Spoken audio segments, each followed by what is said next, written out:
Hi, my name is Jacqui Perkins.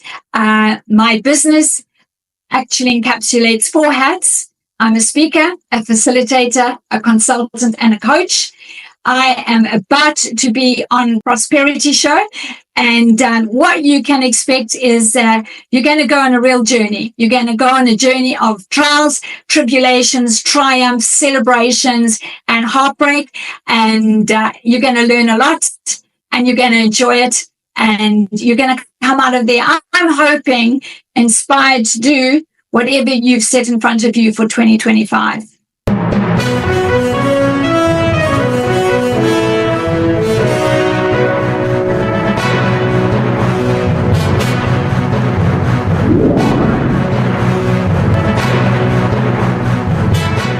Now, ladies and gentlemen, welcome to yet another enlightening episode of the Online Prosperity Show. I'm your host, Prosper Taruvinga, and today we've got a guest whose journey is nothing short of inspiring. Now, Jacqui, how are you doing today?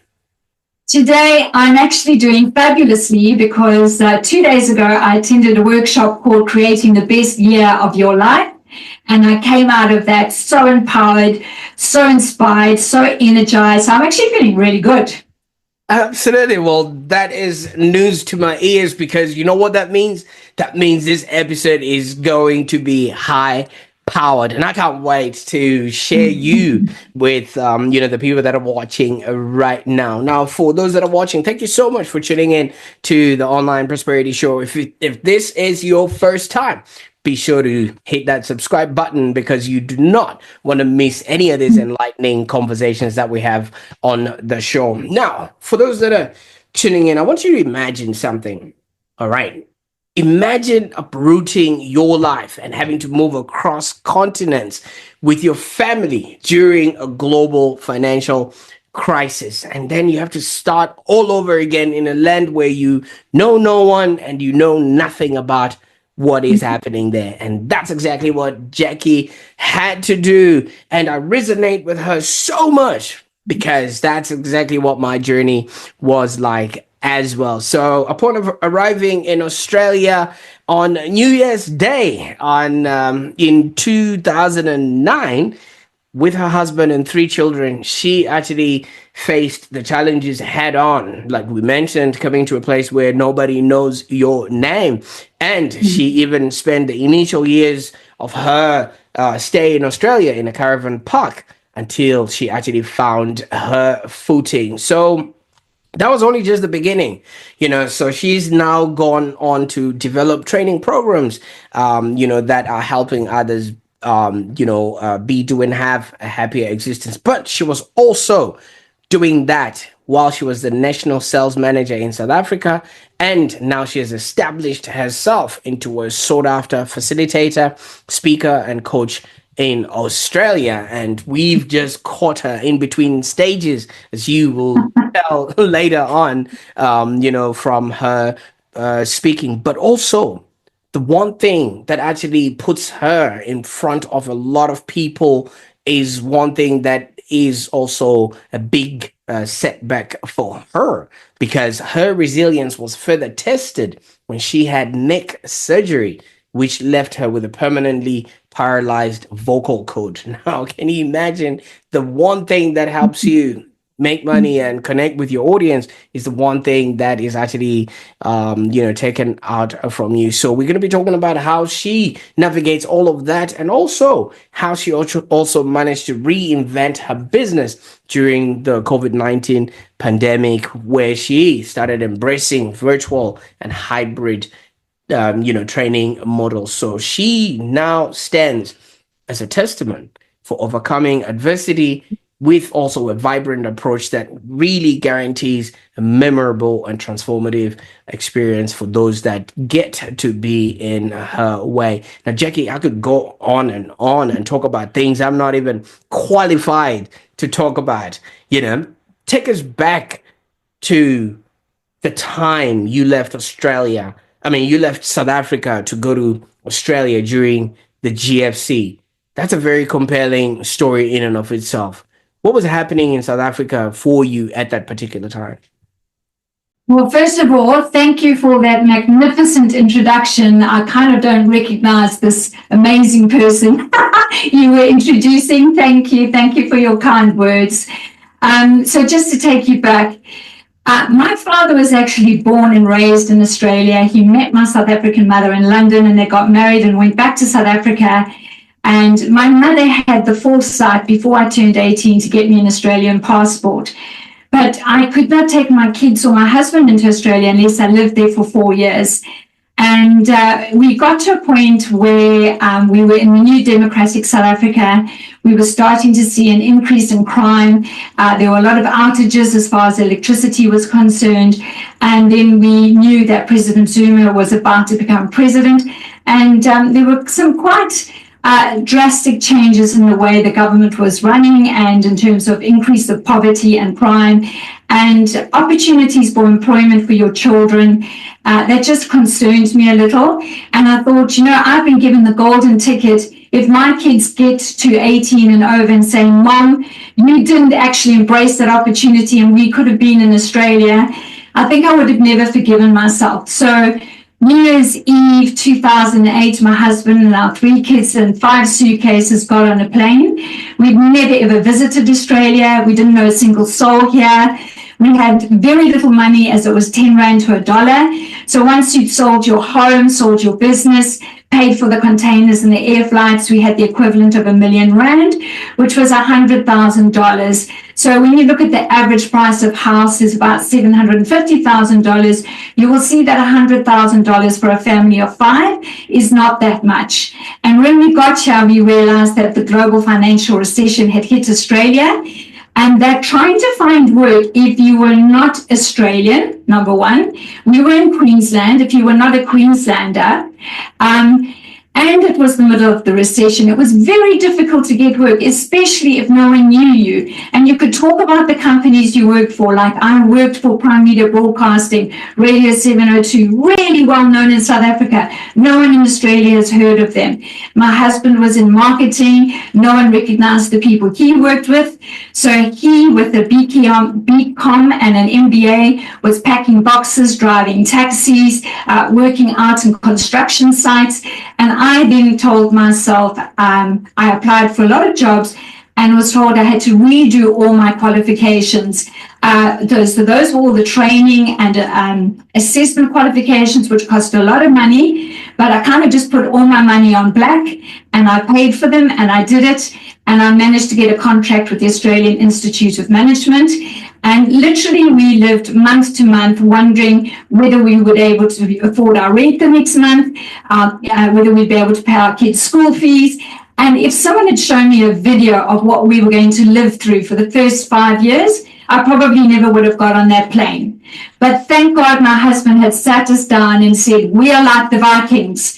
When we get there, we burn our boats. No matter how much you miss your grannies, your granddads, your uncles, your aunts, your dogs, your cats, there's no going back. You have to make this work. At one point, we had the equivalent of $7,000 left in our bank account. Couldn't even pay for the air tickets to go back. Had nothing to go back to. Had sold our home. Had sold our business. So we just had to forge forward and say, well, there is no plan B. We only have plan A, and we have to make it work. And I think that's what really gave me a drive for business development. I'd always done it in South Africa, but I went, there's no safety net. I have to make my business work. And I think it was knowing that I didn't want to stand in a queue trying to get money from the government to survive. I was proud. I wanted to be independent. I wanted a successful business. I wanted to be a role model for my kids. I wanted my kids to have the best opportunity possible. I just gave it my all.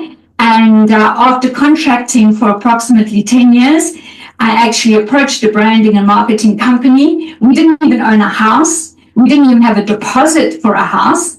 And when I spoke to this marketing branding company, they said it would cost me $45,000 just to do the website and create my branding. And I went, well, I'm wasting this person's time. And my husband, who's very cautious and analytical, turned around to me and said, do it. I went, if he's telling me to do it, then I better do it. So I dedicated a year to building my brand, building my website with this organization. And the night before we launched, I turned to my husband, George, and I said, I think I'm about to commit, career suicide on a global scale. Everyone's going to go, who's this middle-aged, red-haired, menopausal South African mad woman who's launching this business? And he said, let's talk about it in a year's time. And he was absolutely right, because now, 9 years later, my business has gone from strength to strength, in spite of a couple of adversities and hiccups along the way that Prosper has already alluded to. Fantastic. And thank you so much for taking us through this, journey of yours. I can only imagine. I mean, GFC people, even those in Australia, didn't even know their way around. And you can imagine you coming in, 3 kids and, 2 adults, and trying to figure out how you can also establish yourself. Now, George sounds like a warrior in and of himself. How important is it, before we even get into your story, having somebody who has such big vision and such courage? Because it's not easy as a man having Yes, to then deal with all of these kids' yes, dependents and a wife, and yet you're telling yes. them, you know what, we're burning the boats. Yeah, and you're right, because he's a quiet, silent achiever. He's not like me that puts myself out there, and yet he's the person that just holds it all together. So his brother was actually killed in the Rhodesian Bush War, leaving behind a very young little toddler and his wife. And his mother was desperately sad when he signed up to go to the SAS and actually got selected. So when you talk about a tough man, he's a very tough man. And yet he is the kindest man you would ever meet. And absolutely, he is the one that has believed in me, walked by me, encouraged me no matter what, giving me confidence when I think everything's falling to hell in the handbag. He goes, we're going to be okay. And he's done the same for our 3 children. He's just always been that silent, quiet partner who is your safety net. And that's made the biggest difference to myself and our children. Absolutely. Now you've got this platform where you literally could stand and move the world. I think something like that is really crucial for a lot of people to get going. Now, obviously, you arrive in Australia. Yay! It's New Year's Day. I think everyone was at the beach, so you probably didn't see much of what was happening. What was your first impression, of Australia? The first impression actually was we arrived at 9 o'clock at night. We got off the plane and felt this humidity, and I went, oh, I can't breathe. I can't breathe. And I spent the first few weeks hanging over the fridges and coals so I could breathe. But funnily enough, and it wasn't funny at the time, my husband had inherited a whole gun collection, a knife collection from his dad, and he sold it all, but he kept this one AK-47 bayonet, which was in World War II, and he didn't want to part with it, and he put it in the luggage and he didn't tell me. He didn't tell me. And when we got to Australia, it says, do you have to declare any lethal weapons? He goes, no, I don't, because in his mind, a gun is a lethal weapon, not a knife. And so when it went through the scanners, they picked it up, and the next minute the dogs were there, the police were there, all our bags were being stripped.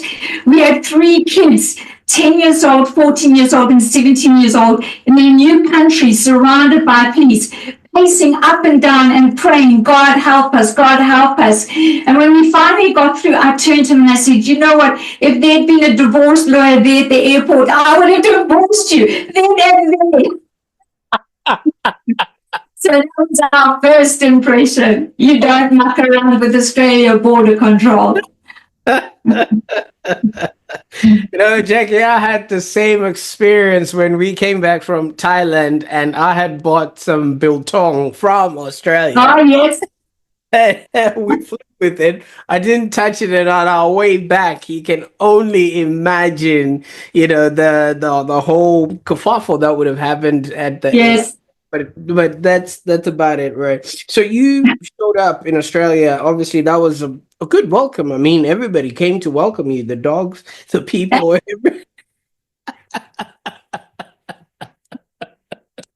And then obviously you had 100,000.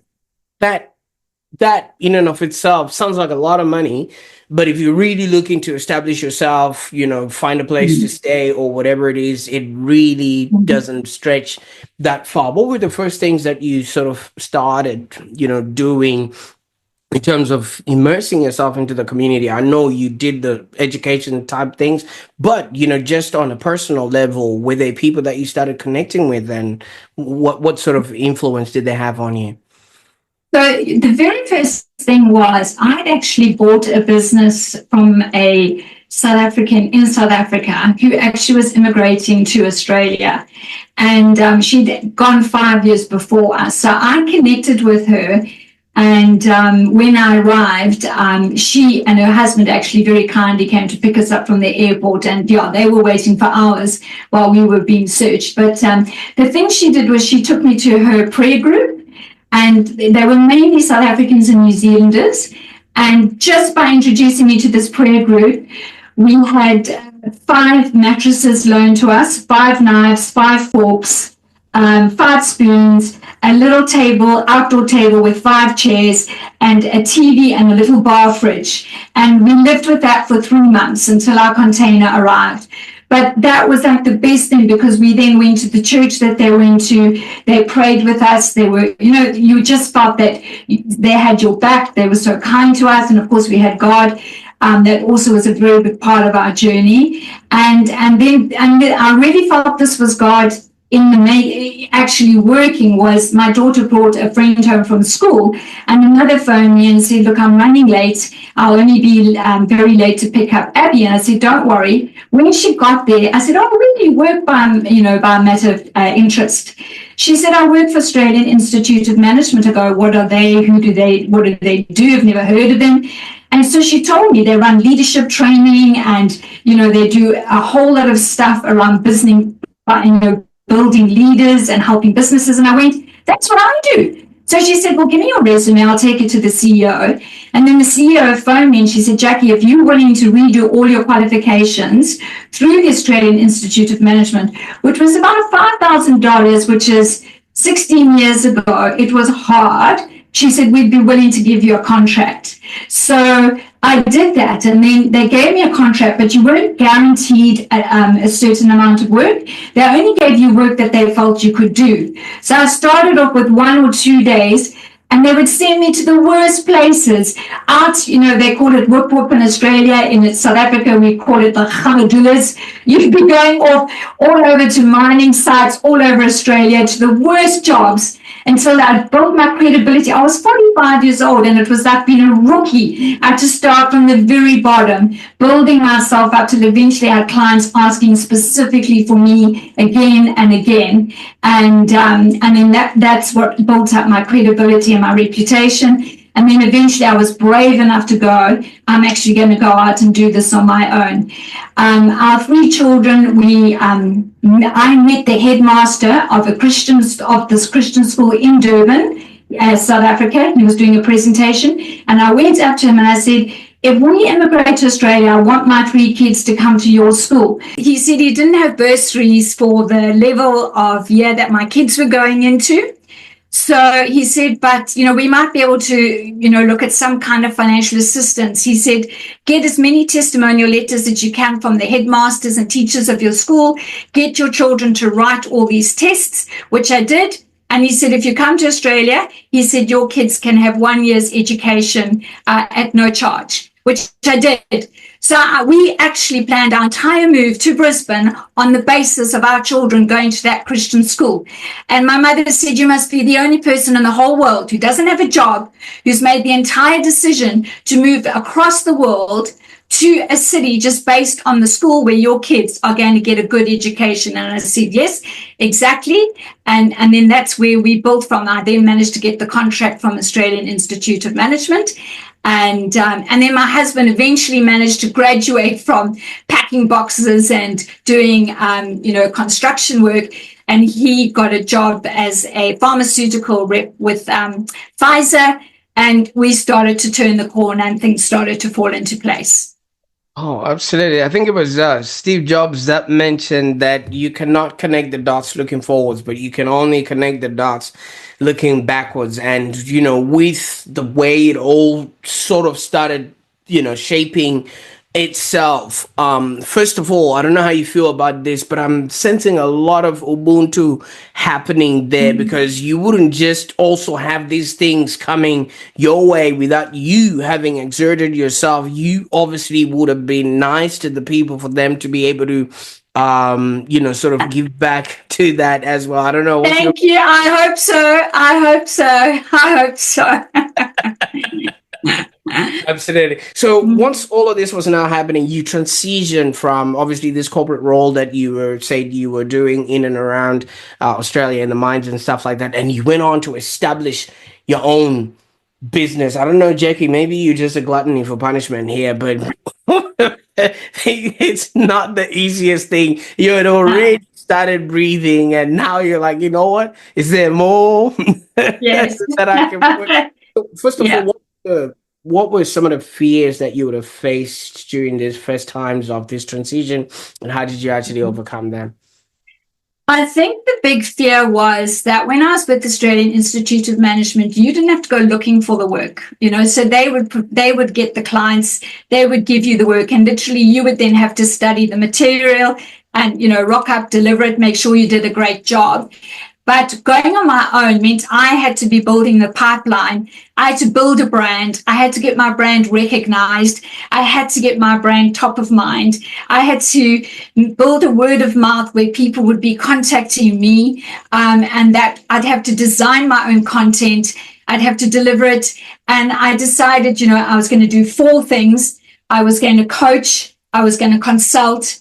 I was going to design and deliver workshops, and I was going to do keynote speaking. And I got myself to a point where I knew there were a couple of clients that really, really wanted to work with me, and I approached them. And then it just became a snowball effect. 99% of my work is word of mouth. I get 1 or 2 little questions or requests on my website, but I think my website is more people hear about me or get recommended to me and then or referred to me, and they go look at my website and go, okay, yes, she's legit.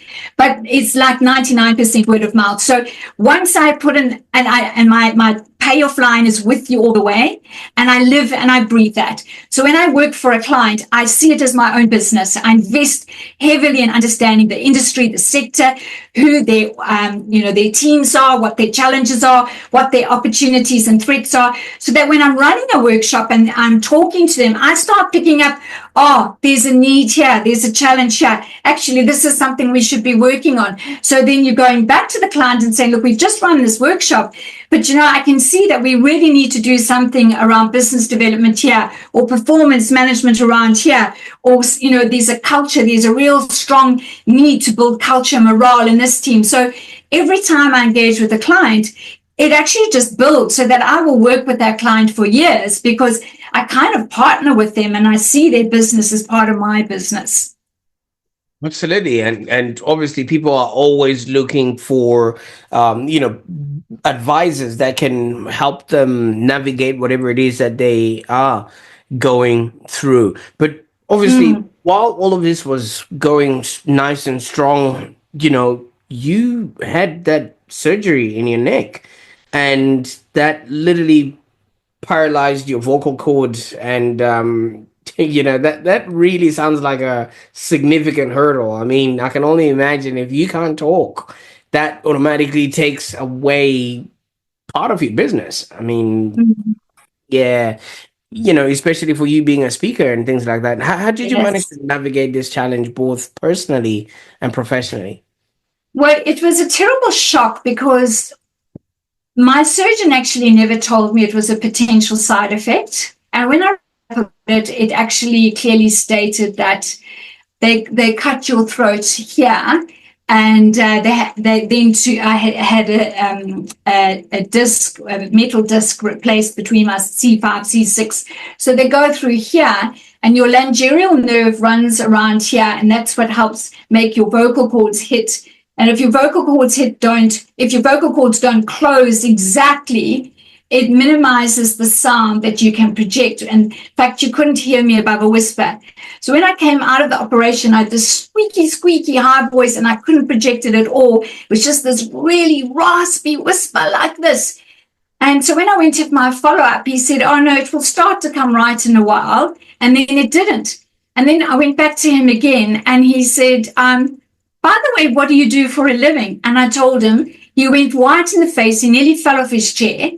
And I thought, I told you what I did for a living before you did this operation, but I could tell he wasn't listening. He was kind of staring out the window, very disinterested, typical kind of surgeon that's very clever at their job, but not very good at the people skills. So not listening, not asking the right questions. And so my GP then said there's this top laryngealist, which is because of cancer. And same thing, the laryngeal nerve stops working. He actually trained under the surgeon who worked on Julie Andrews' voice, the famous singer from Sound of Music. And he's the only one in Australia that does this. And by the grace of God, he lived in Brisbane. And I went to him and he put a camera down my throat, and you could see that the one vocal cord was sitting stagnant and this other one was desperately trying to hit and couldn't. And he said, if it doesn't rejuvenate in 9 months, you are going to have paralysis for the rest of your life. And I then waited the 9 months out. But while I was waiting the 9 months out, my clients couldn't hear me. So I went and invested in a wireless, the clients to try and sell my services. I couldn't walk in with my speaker and put it on the desk and put my wireless mic on. I suppose I could have. I could have been like, what's Stephen Hawkins? But I just kind of felt that I couldn't do that. So then I thought, they're not going to believe in me. They're going to think I'm, not as capable. And I started having terrible panic attacks and anxiety. And so and then all the nerve pain came down my arm, which was the reason I'd had the disc put in. And I thought, I'm not having another back op. And I went and bought a book on how to heal your own back. And it was all yoga exercises. So I took up yoga, doing it like 4 or 5 times a week. And then I found not only was it helping the nerve pain that was coming down here, but actually my confidence started coming back. I started managing my anxiety. And that's when I came across power poses. So I started practicing my power poses, and I would talk about my power poses in my workshops. And then I finally, with my laryngeal surgeon, every 3 months I would go into surgery wide awake while he would hold your tongue out with a leather strap, and the nurse would hold your neck like this, and you would take a needle this long and put it down your throat for 20 minutes, slowly releasing Ristylane, which is like Botox, into the vocal cord that was paralyzed. So just to make it fatter, so the other one could. Did that every 3 months for 4 years. You couldn't talk for 3 days after every intervention. It would last for 3 months, and then it would be like a balloon going flat. And next minute you'd realize you couldn't talk, you couldn't project, and you knew you had to go and get another injection. But all of the while, you've got all these bookings with clients, and you're trying to manage around your bookings and trying to get your voice to work and trying to have the injections in between. And I did that for 4 years. And eventually I had the courage to have a reconstruction where they put you to sleep and they wake you up. And when you wake up, you've got the surgeon's light in your face. They've slit your throat. It's wide open. You've got a tube draining blood in it. You've got a tube draining saliva coming out the other side. You've got a tube down your nose with the camera in. You can't move your hands or any part of you. And you just see the surgeon's instruments coming into your throat. And you lie there for a good 2 hours while they're putting a kind of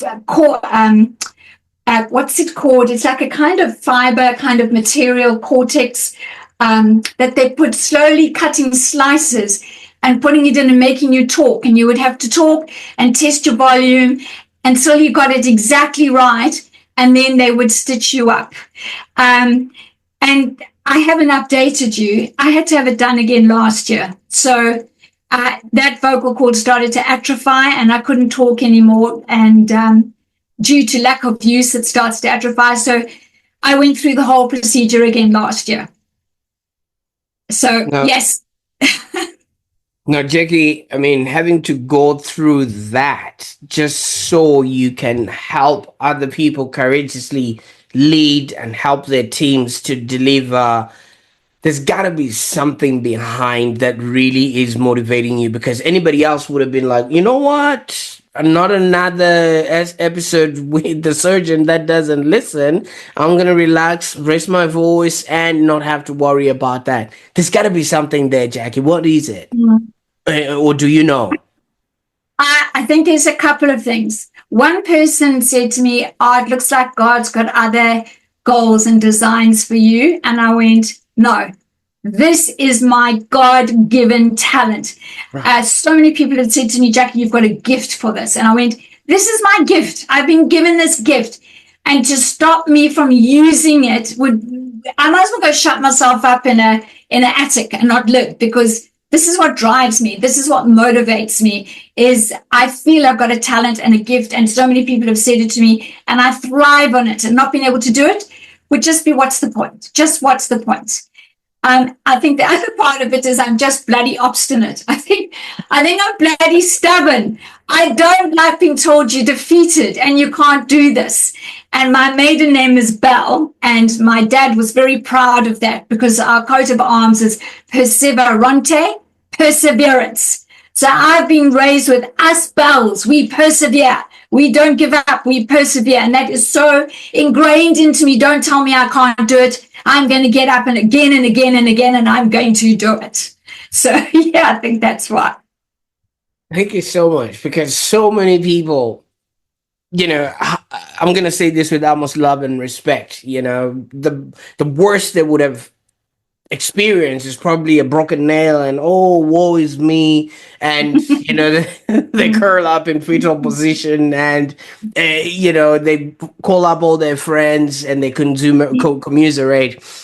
Or some people might have gone through the pandemic, which really dishelved a lot of people, and that especially those that lived in Melbourne, we were one of the most locked up people. But yes, my parents were there. Yes, it was all cushy and comfortable, and things of that nature. But COVID actually forced a lot of businesses to pivot. That could have been your chance, Jacqui, to hang the boots and just be like anybody else. But you literally adapted your services to now suit the now Zoom culture, and that literally made lasting changes that you then implemented in your business. You had an opportunity, Jacqui, to call it quits.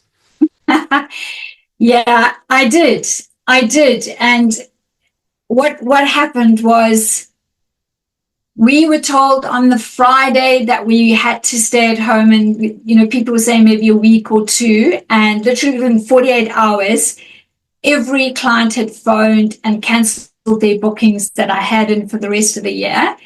And to be completely honest, for 48 hours, I lay on my bed and I sobbed and I cried and I went, not again. I can't stand it. More bloody challenges. I've done my fair share of challenges. And then I went, well, this isn't going to pay the bills. This isn't actually really helpful. Sitting here and feeling sorry for myself is just going to make the whole situation a lot worse. And then I always remembered the story that my managers will remember him. When he used to do our sales training, he would say, World War II, he said you couldn't buy chocolate. And Cadbury's continued advertising, and Beacon decided not to advertise because you couldn't buy chocolate. When the war was over, Cadbury's chocolate became a number one leader of sales. Beacon, literally no one has heard of Beacon. And his whole message was that in the worst times is when you step out and you spend money and you pay for advertising and you go big. So I just went, okay, that's it. I hired a videographer. I went back to my marketing and branding company, and I just created a whole suite on sales and selling solutions. Something I'm passionate about is you don't sell products, you sell solutions. And I talk about business development. And then I created a whole leadership suite. And I thought, I've been saying for so long, I need to get my stuff online. I need to start having stuff that people can access online, but I'm too busy. And I went, wow, perfect opportunity. You've been told to stay at home. Your clients have canceled. Do it. And I went and did it. I spent the money. I phoned every client up and I said, give me one chance to do this virtually. And if it doesn't work, that's it. Every client went, oh my God, this was amazing, because we, instead of flying people in from all over the country, paying for hotels, air flights, I could get everyone into the room on Zoom. They could be connecting and talking at the click of a button. I could get them into different rooms where they could do different brainstorm sessions, and they loved it. And literally, a lot of my clients have actually now gone hybrid, where we do half face-to-face and half online, and a combination of coaching and face-to-face delivery. And that was my best financial year ever. So going from in March, the world has ended, to, oh my God, I now have got onto the virtual platform with my website. I started using Zoom and all the technology that comes with it. I started loving it. I actually found I loved working virtually, that my clients responded so well virtually because I treated it as if they were face-to-face, and also had the best financial outcome. And as a result, I now run my whole business very differently. I do a combination of, we'll do a workshop here, we'll get a coaching circle online together, then we'll do one-on-one coaching, and it's just brought a rich variety to the work that I do. It was the best thing that happened to me. Absolutely. I mean, even just listening to you right now, the energy that you're exuding through the screen, I literally have to keep up with all of that. So I can only imagine if you're delivering something that your clients absolutely love and they are, responding. And most people haven't quite experienced this kind of energy. So for them, that will be like, wow, you know what? I should actually participate in all of this. But you did mention that, when I mentioned that, Melbourne was most locked down, and you said your parents were here. So that could have meant you obviously could not have access to see them. And that obviously would have been, on a personal note, something that, no matter how good it was going on your business, that would have been a big personal drawback, wasn't it? Yeah. So my parents immigrated with my brother 9 years after we did, and my poor parents were in their 80s already. So they not only changed country, but they went to Victoria with my brother, and my dad's dementia just took off, because when you move country and you don't have like a map in your brain of your surroundings, it really exacerbates the dementia. So he would be walking out the front door and getting lost. He'd be walking through the house at night and falling over, hurting himself. And so we've got to actually put them into some kind of, aged care to support them. Little did we know COVID was coming. Little did we know Melbourne would be the most locked down state and probably one of the worst in the world. So my poor mom and dad went from South Africa, big open spaces, to Melbourne with the very, unpredictable weather, into an aged care facility with no friends, no community, and being then in lockdown, where my brother couldn't even visit, even though he was in Melbourne. I couldn't get across the border. And then my mother was trying to look after my dad with dementia. My mother weighed 48 kgs. She eventually had a nervous breakdown and was in hospital. My dad had no one to look after him 24/7, because it was assisted living. It wasn't an actual aged care facility. And we had to hire a nurse. Within 2 weeks, we'd spent $20,000. It wasn't sustainable. So we then had to move them into a fully aged care facility, which they hated. They were so miserable, and they were in lockdown and couldn't see anyone. It broke my heart. I would be phoning to talk to them and hearing the misery and the suffering, and I couldn't get there. I felt so guilty. I felt so powerless. And then at the very same time, my daughter had gone overseas to travel. COVID hit. She spent her 2 years of travel locked up in a flat in London. And then just before the end, when her 2 years was up and her visa was going to expire, she met and fell in love with this Swiss man. And she phoned me. She said, Mom, he can't get into Australia because of all the the border's been closed. And she said, but I'm going to have to leave, and we're in love and we want to get married. So we watched our daughter get married on Zoom to a man we'd never met. And that also was, it was the most beautiful wedding. But watching my daughter, and my husband did a speech which was recorded. He said to our son-in-law, Amir, look after my little girl. I didn't even get to walk my little girl down the aisle. And I just saw her walking down that aisle. It broke my heart. And so that was all going on while my parents were suffering. And I didn't realize I started to unravel. And I didn't realize what unraveling was. And I was the kind of person, you get up, you make it happen. You don't feel sorry for yourself. So I would push through and push through and push through until my body gave up on me. I developed an autoimmune illness, which is the myelin sheath of the nerve starts to disintegrate, where I was in horrendous pain. I couldn't even type. I couldn't twist anything. I couldn't lift anything. I couldn't sit. I could only stand or lie flat on the floor. No one could diagnose exactly what was going on. It took 2 years for a neurologist to finally diagnose it. I had operations on my arm. They were all a waste of time. And then this whole episode with my mom and dad, which went over 2 years. And I found myself walking into my study and collapsing on the floor and shivering and shaking and sweating, and then totally uncontrolled out of my mouth. I can't do this anymore. I can't do it anymore. And my husband came to me. He said, I'm taking a day off work. He said, I'm not leaving the study until you have phoned every single client and tell them you are closing your business. I was still hanging around at 5 o'clock. He said, you send that email. And I did.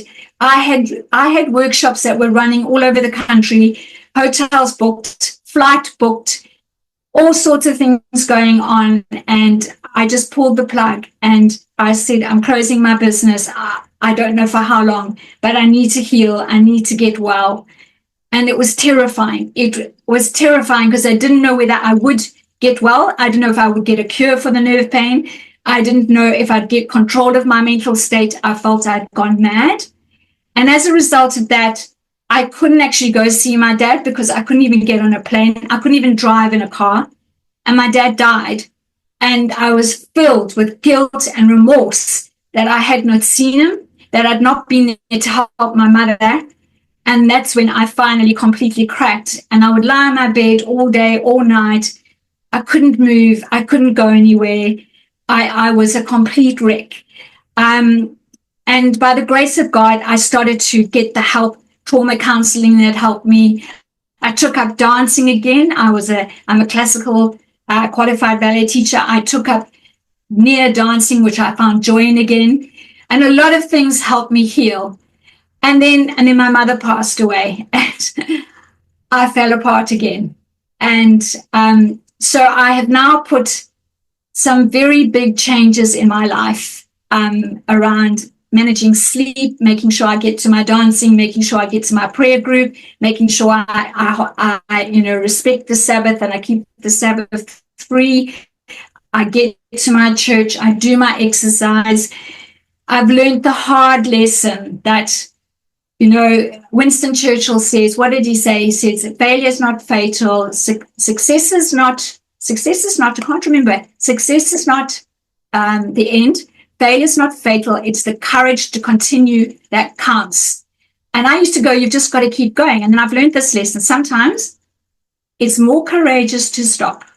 Sometimes it's more courageous to put pause, because that was the scariest thing for me, was to go, pause. I can't do this anymore. And I'm just so grateful I've managed to come back and I managed to be in a really good place and my business is in a really good place. And I'm just so, so grateful for that. Absolutely. And obviously, I'm sorry to hear all of these things that have happened to you. But the one thing that I'm noticing a thread in all of these things is you've managed to reinvent yourself whenever any one of these incidences have happened. And I've just heard a bit of the strategies that you've used and the mindsets that you've used, just continuously keep going. But the last bit that you just mentioned there is, it really showcases your authenticity. How important is Mm, vulnerability in mm, leadership and coaching? Because mm, this is exactly where we needed to mm, be in mm, order for you to now be the authentic mm, person that can show people how it is actually done. mm. Yeah, and I think, for me, if I turn to someone to be a mentor to me or a coach to me, or I go to a conference and they look perfect, they sound perfect, they look invincible, they look like they just have always been successful and that nothing has shaken them and that they've never been brought to their knees, I go, well, I don't know how much I've got to learn from this person. And I'm actually not sure how credible they are, because no one's life is just smooth running. Everyone has their challenges, everyone, whether it's actual challenges or challenges of the mind. We all have moments of self-doubt or, imposter syndrome or whatever that might be. And so I've had family members and friends that have said, oh my God, you put that on LinkedIn? Oh my God, you put that on Facebook? And I go, yeah. And all it did was actually get the floodgates opening of people responding and saying, thank you for sharing that. Thank you for being so honest. Thank you for bearing your heart and soul. And that's, I think, what has built the connection. When I'm coaching, people can tell me their worst fears, their worst secrets, because they know I'm not going to judge and they know I've been there. And in my workshops, the stuff people share with me is absolutely incredible, because I start by sharing little bits of my story where appropriate, which gives people permission to go, I'm so glad you shared that. This is what I've been through. This is what I'm finding challenging. And that's where you can dig really deep to the essence of what is getting in someone's way, what is a block for them, what is a mindset challenge. And that's where you can really work together. So it's almost essential that you go down that path. Absolutely, because I mean, for anyone who's listening right now, your life story and your experience have so much value for anyone that is looking to step into a role of leadership. Because if you haven't walked in the shoes of someone, like you've done the surgery, you've lost the parents, you've had to move to a different place, any scenario actually comes to play and things of that nature. What can people expect when they work with you? I mean, obviously we've gone through everything that you can offer, but if Mm. somebody's listening right now and thinking, wow, I really need to work with Jacqui, what would they be able to walk away with? I I think if we're talking about an organization and we're talking about groups of people, I think I really become a kind of catalyst for change, where I give people to talk to one another and share stuff with one another. So I can have 3, 4 different teams in the room that have had barriers between these teams, and they're all working in silos and they communicate via email. And by the end of 1 or 2 or 3 workshops, they're all talking as one team. They are listening to each other's challenges. They're understanding each other's challenges. They're empathetic towards each other's challenges. And there's a connection that they never had. If we're talking one-on-one, I have business owners that say, Jacqui, the reason I'm hiring you is because you will talk the hard stuff. You will go where no one else is willing to go. You will say what needs to be said. So when we've got performance issues, you've got so many leaders that are too terrified to sit down and say, hey, this performance is not acceptable, or this behavior is not acceptable, because are they going to now go and report me to people and culture for being, what's the word, not inclusive, or for harassment, or for, bullying, or whatever it might be? And I'm not saying there aren't genuine cases of that. Absolutely. I also think, though, that some people can use that as a bit of a get out of jail free card. Oh, my manager's bullying me. Oh, my manager, is not including me because I'm different to the rest of the team because. And I get people to actually take ownership, take responsibility, and have those really tough conversations that a lot of us are just too scared to have. Absolutely. And I viscerally believe that the reason why people are afraid of that is because they haven't really faced that many consequences or that many real life scenarios, Mm. in the variety that you've had. And I think the statement with you all the way is the best statement that you can actually say about stuff that you do, because you literally take people all the way. There's no half truths or shortcuts. Yeah. You know what I mean? What would be the best way that people can get a hold of you, Jacqui, just in case they're interested in? Prosper, thank you. My website is one option. My LinkedIn is another option, or just phoning me on my mobile is another option. Absolutely, you will be with them all the way. I'll also make sure that Exactly. all those links are in the show notes below. And yeah, definitely. And I think it was one of your posts that really got me to stand up. And I'm like, I've never seen this before. And I'm like, I need her on my show. So thank Uh, you. thank I thought you were you. gonna say no. I'm just doing my thing. So I was really humbled when you said we could do this. Uh, Prosper, the minute I saw your name, that was the first thing. The second thing, when I saw you were from Zimbabwe, my husband's from Zimbabwe, and then I saw you'd immigrated to Australia at roughly the same time, and you also had your challenges when you immigrated, and I go, no one gets it unless you've come from Africa to a first world country and you've immigrated and you've had to change your whole life, and I go, I know Prosper will get it. So, like, I know I'm talking to a like-minded person, and I know that I have to talk to you. Oh, fantastic, fantastic. Now that we've gotten into your world now, Jacqui, and you're gonna be with us all the way, what can people expect? What are you working on that people can now really jump on board and feel excited about? So I've got a number of really, really exciting projects I think I'm working with about 8 to 9 different clients at the moment. So doing workshops with one company around rebranding their vision and their values and getting everyone to buy into that. I've got another organization that is launching a whole new approach to the way they are going to implement their financial model for their customers. So I'm working right from the ops team to the sales team to the care team to get them all on the same page. I've got clients that I'm doing a lot of one-on-one coaching with around sales and some around leadership. So it's really, come to me with where you're at as a team, as a business owner, as a leader, and go, this is where I'm at. This is where I want to be. I want to work on culture, or I want to build our client base, or I want to really build a customer experience culture, or I really want to get the performance of my team up. Talk to me, and then we say, right, what does that look like? What can we do?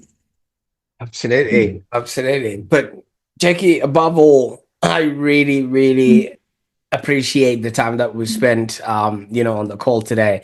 And Thank I can only imagine what working with you is like, because the energy that you really brought to this show, you made it come alive. So thank you so much for sharing your you. profound journey with us today. I mean, your story is just a testament to resilience, adaptability, and just the power of authenticity. Thank you. Thank you, Prosper. Thank you. I've so enjoyed talking to you. Thank you. Absolutely. For those that are watching right now, if this episode resonated with you, I actually encourage you to share it with somebody who might benefit from Jacqui's insights.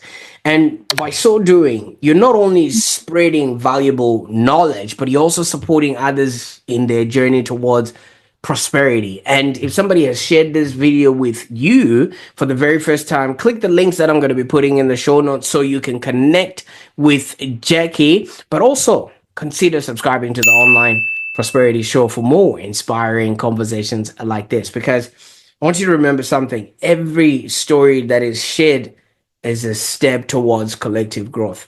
Until next time, bye for now.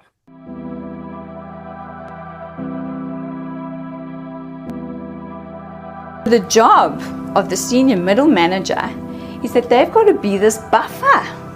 They've got to be this person that even though I got really bad news from up here, I'm still going to walk out of there with this confident, strong, poised, resilient, stable persona that I've got this. Because at the end of the day, going back to that last stat, 1 in 2 employees have left a job to get away from their manager. How many of you have stayed at your job simply because of your manager? So in spite of what's going on everywhere else, we can still have a massive influence and impact on our team just by the way we manage our team. And part of managing our team is the way we coach our team. Can we coach the what and the how? Yes.